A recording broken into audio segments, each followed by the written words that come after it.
Severe storms on the 14th and 15th of February 2014 further damaged the Kingsand Clock Tower and Rain Institute building. Huge storm waves again breached the sea-facing Institute wall and severely eroded the internal west wall of the building, leaving the clock tower and indeed the whole building in a most precarious state.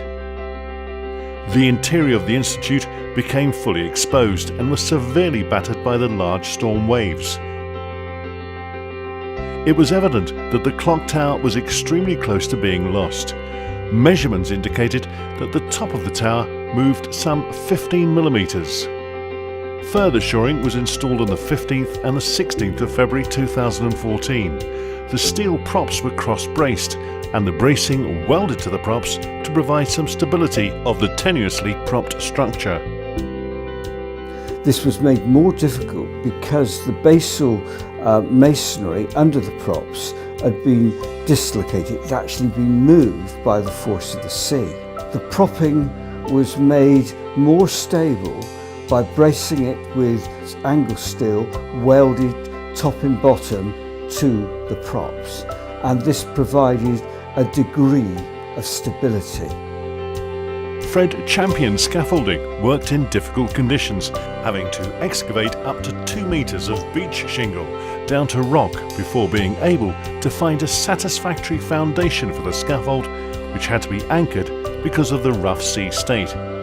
The scaffold assemble was made increasingly difficult by the sea tides barely leaving the foot of the wall. Work started using sprayed concrete to reinstate the breached walls. The remnant wall faces were coated with sprayed concrete and prop ends were sprayed in. Anchor bars were grouted in to the remnant masonry structure and reinforcement fixed. Perforated profiled galvanized sheets were fixed to form a backing structure for the reinforced sprayed concrete infill and concrete sprayed to infill the breaches. John Grimes Partnership and Celtic Construction continued to work relentlessly.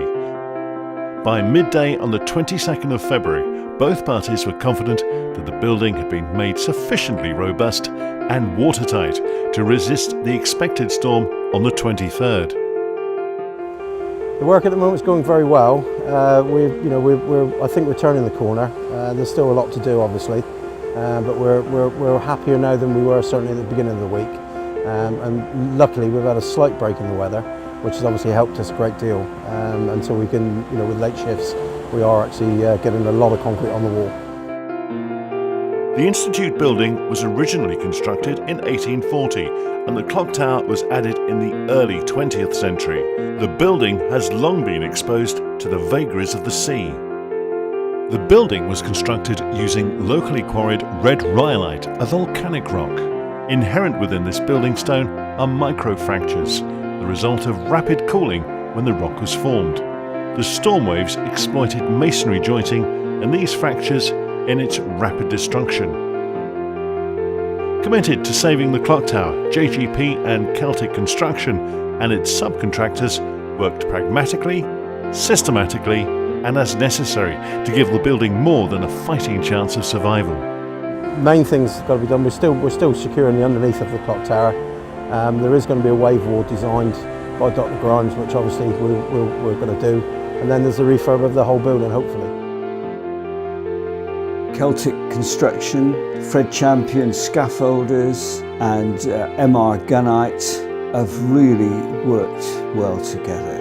We've been responding to the weather forecasts in attempts to get some robustness, some resilience into the building, and I think to date that we've achieved that, so that the building as it currently is so much more robust than it was.